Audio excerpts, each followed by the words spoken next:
I want to give a little bit more context on the idea that the most difficult and powerful step you will ever take is the first one away from yourself. Oftentimes it's said it's like the first step of anything, like the first step to take action is the hardest. But this concept of self is really interesting. And I would assert that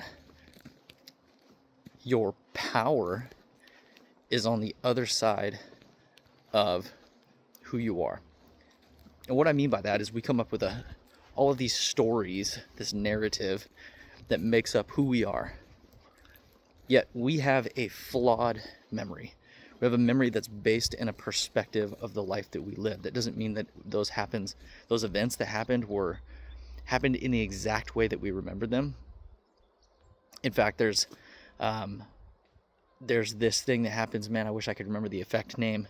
You guys could probably look it up, but how we remember things, and we have certainty around the way that we remember them. But if you actually go back and watch them, like certain things that happen in movies, like E.T. Phone Home, like E.T. when he says phone home, go back and watch that, and he doesn't say it that way. Things that happen in the like, you could look up all these different things, and they don't happen the way that we remember them.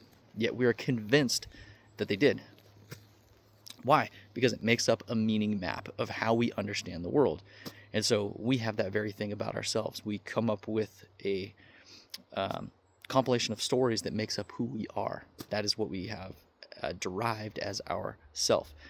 That doesn't mean that that person exists anywhere else except in the way that we perceive ourselves in our mind. Your spouse doesn't think that you're the same person. They can't perceive you as the same person because they don't remember things the way that you remember them. Thus, the concept of who you are is different to them than it is to you. Same thing with any other person. No, you do not exist the same way to any other person on the planet. You only exist the way that you exist, the way that you think you exist in your own mind. Okay? That is made up of stories, right? What are stories founded in?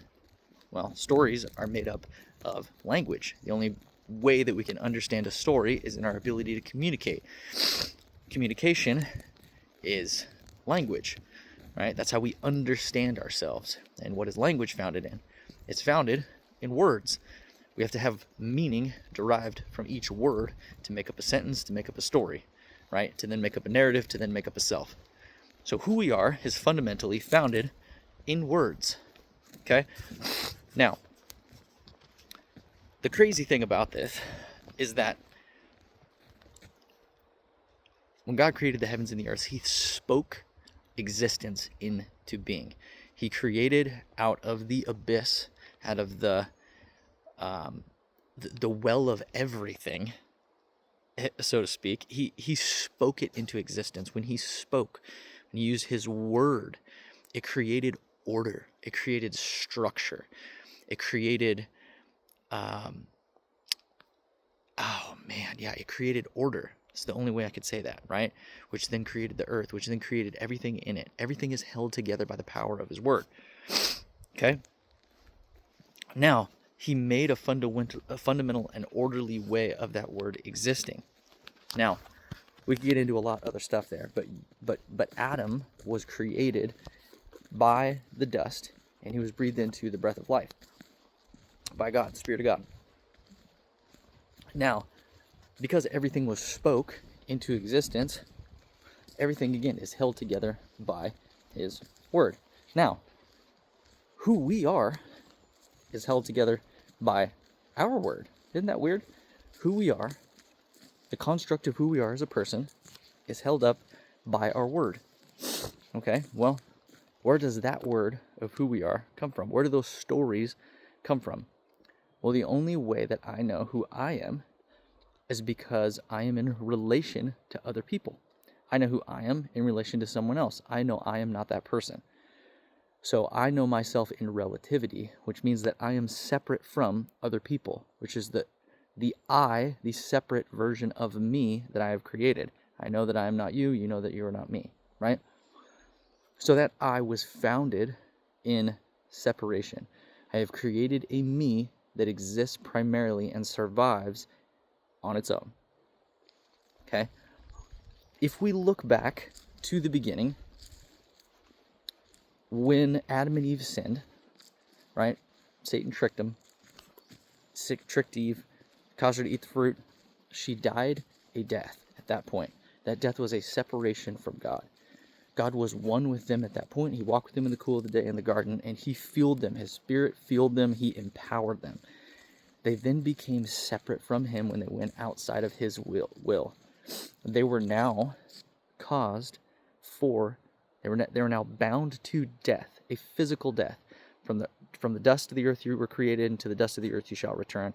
And by the sweat of your brow you will toil and eat of it all the days of your life. Okay? So now we are in survival. We know we're going to die. And we're going to toil in the fact that we are going to die. Scarcity was born. Okay? We were born in scarcity, in weakness, in inadequacy, in separation, and we, the I that we are, was created in that trajectory, in that path. So what Satan did is he took the word, which was good and orderly, that God spoke to Adam and Eve, be fruitful and multiply, take the earth and subdue it, right? Continue to have that order. And God convinced Eve that there was something outside of God's order and outside of his good design that he was withholding from them. And thus she stepped out of the order, she stepped out of God's word, and gave her power over to the enemy. Now, he took God's word, and he didn't create new words. He just took God's word and he just turned it a little bit. Surely you will not die. And he fed it right back to her. That was a perversion of words. From the original perversion of words, from that original sin, separation was born. And in that, the identity that we live from is in a perversion of the original word, God's orderly word that tells us exactly who we are and exactly why we were created. But now we live in separation, and the identity that we have is created in perverted words, in separation. So with that being said, we live as if we are not many things.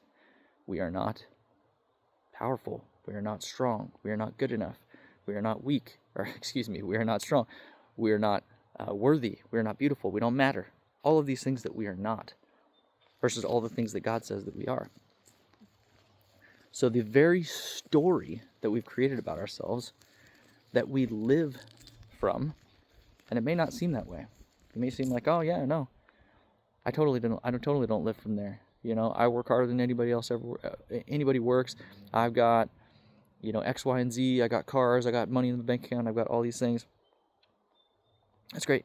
That's awesome. But I would still ask the question, why? Why did you go to achieve all those things? Was it because of the joy of achieving those things? Or was it because you needed those to fulfill some part of you that you didn't feel like you already had? That's a question. Now, if the side of ourselves that is fundamentally perverted in nature through the nature of the words and the stories that we tell ourselves, we inevitably are going to consistently run into trouble, because we're going to seek the things on the outside of ourselves to fill what we feel like we are not. So we're coming from a place of lack, and we're seeking things to make us whole.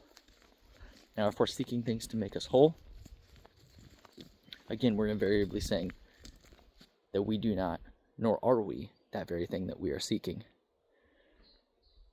Now, we tend to cling so tightly to the way that we perceive things to be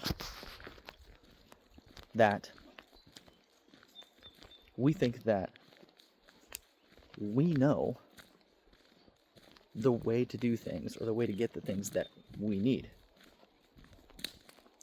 What we don't understand is that the place that we are living from is from an identity founded in separation and lack through a story that has been twisted and perverted. So the decisions that we perceive to get the things that we want are actually out of a place of Out of a place of desperation, right? You need something. You have to. And if you are in a place of desperation, if you are frantic, if you're in a state of anxiety, depression, you are going to be in a disempowered state to be able to even get the thing that you think that you desire. So the way to look at that would be, it may not even be the thing that you desire, right? But the feeling that you get from the thing that you desire. And maybe it's not even the feeling that you get from the thing that you desire, but the relief from the thing that you currently feel. Now, if you realized that where you are is right where you're supposed to be, and that God has already given you all things, and you can come from a place of empowerment, that's a totally different place to make decisions from. Not out of lack, but out of abundance. And that would be a longer talk for another time. Hey, little sneaky. However, what I would consider is that problems don't exist out there. Problems primarily exist in here. It's our resistance to the way that things are and the way that we think things should be in order for us to feel okay. One thing that you will always find is wherever your problems are, there you are also. So who is the you that is perceiving and in the problems? And why is it so hard to get away from them?